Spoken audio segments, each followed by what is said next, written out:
Vamos passar o feedback, então, sobre design de pesquisa.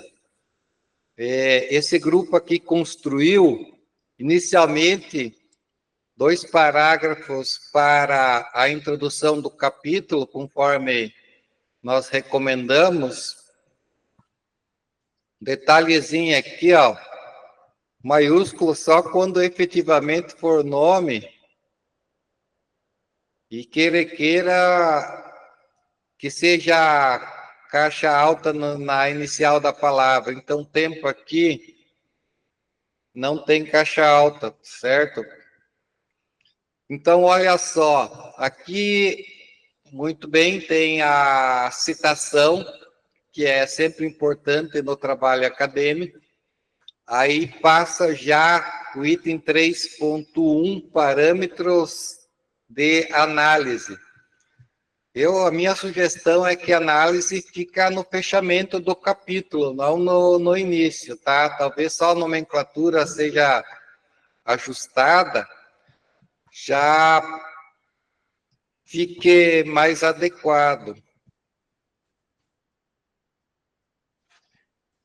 Mas olhando aqui o item 3.1, normalmente quando você faz uma divisão, você faz um parágrafo aqui para apresentar essa divisão. Olha só, começa explicando aqui já tem citações, tá bem construído, bem bacana, e começa a explicação também já do seu TCC, que é outra coisa que se faz necessário. Observe aqui que também a pessoa deu uma quebra de página, que é mais interessante do que ficar dando enter. Recomendo fazer assim. Aqui já mostra o gráfico. Lembrando aqui, tem um pequeno detalhe, quando você copia algo de algum lugar, você coloca também a página. Então, nesse exemplo, está faltando aqui página, digamos que seja 203, digamos que fosse lá, tá? Aí a pessoa que quiser acessar essa mesma fonte, ele já tenha essa informação em mãos. Aqui ele está mostrando, continuando a explicação, também com a citação de outro autor, que também é interessante, é isso aí mesmo. Aqui ele começa dizendo que é da metodologia, mostrando algumas ferramentas, que são os algoritmos de ordenação. Pode também aqui se recomendo colocar a citação de onde tirou essa informação, que em caso de um professor solicitar isso na banca final, você já ter essa informação. Aqui o protocolo, ele citou um autor de metodologia, mas o professor Rosa aqui, que o trabalho dele é bem bacana, eu também achei. Então, olha só, isso aqui é interessante, tá? Para alguns possa parecer, tô puxando saco, mas isso é estratégico numa banca. Se você sabe que o tal professor vai estar na banca, você tem um trabalho desse professor que você possa citá-lo, recomendo fortemente fazê-lo, porque tem aquele efeito psicológico de a pessoa olhar com um olhar mais favorável ao seu trabalho. Então, do ponto de vista prático, considero estratégico. Sempre que for adequado, logicamente, você não vai citar o professor que não seja adequado para o trabalho. Mas, em havendo essa possibilidade, recomendo não deixar de fazê-lo, Porque se você está com um cara que já viu o nome dele, aquela boa vontade costuma ficar um pouco mais agradável do ponto de vista do avaliador. Então, olha só aqui, ó, o protocolo, ele coloca qual é o protocolo utilizado para desenvolvimento da pesquisa. Então, ele coloca aqui visão geral do projeto, procedimentos de análise, e o grupo já explica características do trabalho, aí aponta aqui a questões aplicadas. Aqui você, na citação aqui, ó, deixa só esse parênteses aqui, não tem. É só a data ali, que é ROS, que lá na referência, quando eu for verificar, aí eu sei qual trabalho e tudo mais. Mas o parênteses é só aqui, como é uma citação que, pela característica colocada aqui, não é cópia, você escreveu com suas próprias palavras, aí vai só o ano. Se for cópia com palavras do autor, aí você deve incluir, além disso, o número da página. E aí aqui, guia para relatório e apresentação dos resultados. Ok? Você já pode vincular o capítulo do trabalho, as partes, para a pessoa que fizer essa leitura, ela já ter bem facilitada a sua verificação. Dando continuidade aqui, fala das técnicas, pode ser, por exemplo, questionário, formulários, e o que você aplicou, explica o que tu fez no trabalho. A ênfase não é ficar copiando trechos de autores.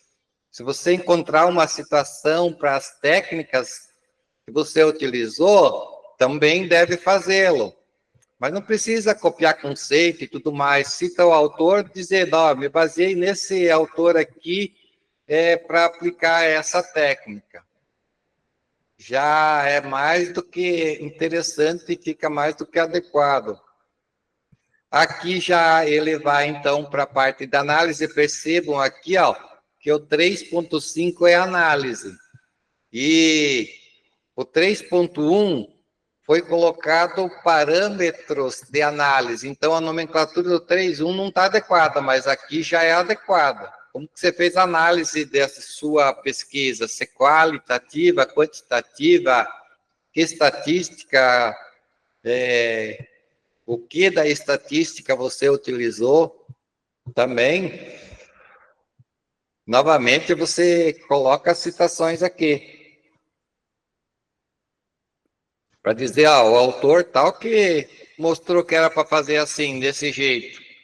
Aí melhora a credibilidade e, por consequência, a possibilidade do avaliador concordar contigo. Ou se discordar, você pelo menos está dizendo, eu fiz com base nesse autor. Aí a pessoa, o membro da banca, ele pode discordar, mas ele não pode dizer que você fez errado. Então, isso é importantíssimo.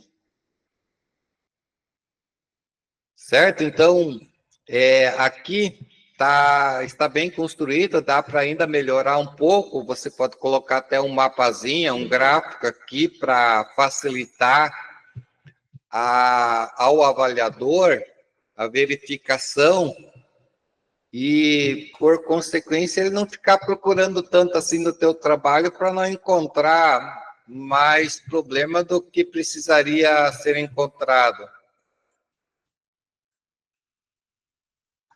Certo? Então, esse feedback aqui, eu recomendo que os demais grupos verifiquem se é isso que fizeram, e lembrando novamente que esse capítulo, ele é o mapa da sua pesquisa, do seu TCC. aqui você tem que ter em mente que se alguém no futuro for verificar a sua pesquisa, quiser repetir, ele consiga fazê-lo com a leitura desse capítulo aqui, que é como foi realizada a sua pesquisa. Você pode vincular lá a parte de eixos norteadores do capítulo 1, que é com relação principalmente ao problema e objetivos, tanto geral quanto os específicos, explica aqui a parte de metodologia, como foi desenvolvida a sua pesquisa. Isso é interessante, pode fazer a conexão do objetivo específico A com relação à fundamentação teórica, do B, do estudo de caso, e do C, a relação à análise. Então, esse aqui que poderia ser um pouco melhor explorado, e aí vai ficar, assim, bem bacana esse capítulo aqui, por consequência, esse TCC.